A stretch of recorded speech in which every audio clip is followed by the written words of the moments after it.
ამერიკის შეერთებული შტატების სახელმწიფო დეპარტამენტი აფრთხილებს ამერიკელ დიპლომატებს შესაძლო თაღლითობის შესახებ, რომლის ფარგლებშიც გამოიყენეს ხელოვნური ინტელექტი.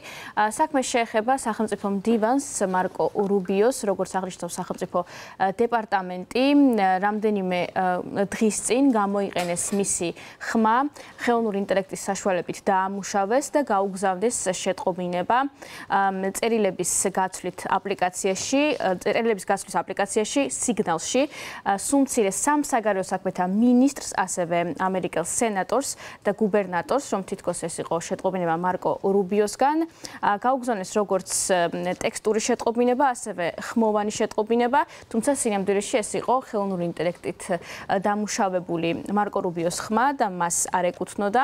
ამასთან დაკავშირებით ამჟამად მიმდინარეობს გამოძიება, კონკრეტულად სახელმწიფო დეპარტამენტში აცხადებენ, რომ არ იციან თუ ვინ იყო ეს უცნობი თაღლითი, ვინც გამოიყენა ხელოვნური ინტელექტის ინსტრუმენტი იმისათვის, რომ შეცდომაში შეეყვანა დიპლომატები. 3 ივლისს მსოფლიოს მასშტაბით ამერიკის საელჩოებმა და საკონსულოებმა ამის შესახებ შეტყობინება უკვე მიიღეს, ანუ გაფრთხილებულნი არიან. რაც შეეხება თავად მარკო რუბიოს, ამასთან დაკავშირებით მას ჯერჯერობით კომენტარი არ გაუკეთებია. აღსანიშნავია ის, რომ ეს არ არის პირველი შემთხვევა, როდესაც მარკო რუბიოს სახელსა და ხმას იყენებენ იმისათვის, რომ შექმნან deepfake-ი.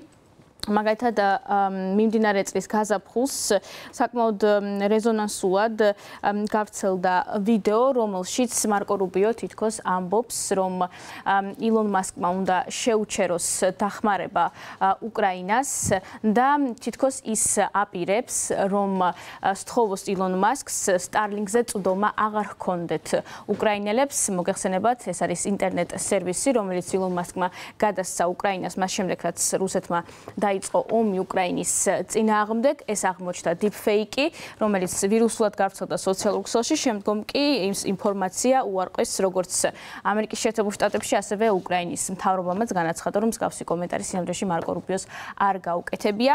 რაც შეეხება თავად AI-ს და ხელოვნურ ინტელექტს, ბოლო წლების განმავლობაში ცდილობენ სახელმწიფოები, მთავრობები, მათ შორის ტექნოლოგიური კომპანიები, რომ შექმნან ისეთი მექანიზმი, რომელიც საშუალებას მისცემს როგორმე სოციალურ ქსელში, ინტერნეტში მოხდეს რეგულირება ხელოვნური ინტელექტით დამუშავებული მასალის, მათ შორის განიხილება ასევე სამართლებრივი სასჯელი იმათვის, ვინც თაღლითობს ხელოვნური ინტელექტის გამოყენებით, მედია წიგნიერების გაზრდა საზოგადოებაშიც და ამავდროულად, როდესაც ვითარდება ხელოვნური ინტელექტი და უფრო რთული ხდება გარჩევა, რომელი არის ნამდვილი ფოტო, ვიდეო მასალა თუ აუდიო მასალა, ასევე იზრდება იმ აპლიკაციების რიცხვი, რომელიც ცდილობს ამოიცნოს ესა თუ ის კონტენტი.